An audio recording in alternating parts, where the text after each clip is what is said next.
નમસ્તે, હું ભાવના જોશી ગુજરાત રાજ્ય યોગ બોર્ડમાં ડિસ્ટ્રિક્ટ કોર્ડિનેટર તરીકે જવાબદારી નિભાવું છું. ગાંધીનગરમાં 126થી વધુ નિઃશુલ્ક યોગ વર્ગ ગુજરાત રાજ્ય યોગ બોર્ડ દ્વારા ચલાવવામાં આવે છે અને જેમાં બધા જ ક્લાસમાં બહેનો ભાઈઓ ખૂબ જ મોટી સંખ્યામાં લાભ લઈ રહ્યા છે અને જેનાથી ખૂબ જ એ લોકોને માનસિક અને શારીરિક બંને રીતે ફાયદો થઈ રહ્યો છે.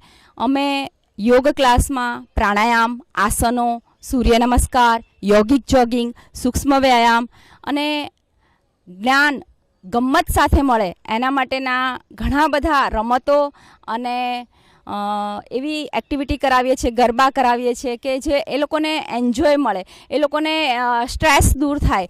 અને હવે ગુજરાત રાજ્ય યોગ બોર્ડ દ્વારા સ્વસ્થ ગુજરાત, મેદસ્વીતા મુક્ત ગુજરાત આવું એક અભિયાન 1 મેથી 31મી મે સુધી થવા જઈ રહ્યું છે, જેમાં મોટી સંખ્યામાં ગાંધીનગરના નગરજનોએ પાર્ટ લીધો છે. એનું એક ગ્રુપ બની ગયું છે અને 100થી વધુ લોકોને અમે આ મેદસ્વીતા મુક્ત ગુજરાતમાં ઓબેસિટી ફ્રી ગુજરાતમાં અમે રજિસ્ટ્રેશન ચાલુ કરી દીધું છે, જે સ્વર્ણિમ પાર્કમાં થવા જઈ રહ્યું છે.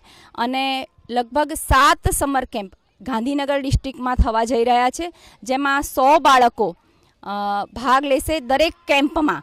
એટલે એવા 7 સમર કેમ્પ કરવા જઈ રહ્યા છે 15 મેથી 31 મે સુધી, જેમાં અલગ અલગ એરિયા વાઇઝ, અલગ અલગ વોર્ડ વાઇઝ અમે આ સમર કેમ્પ કરવા જઈ રહ્યા છીએ. એમાં પણ ખૂબ સારો પ્રતિસાદ છે. ગાંધીનગરની જાહેર જનતાને હું એટલું જ કહેવા માંગીશ કે કરો યોગ, રહો નિરોગ. અને યોગ કરેંગે, સ્વસ્થ રહેંગે, મસ્ત રહેંગે. ઓમ.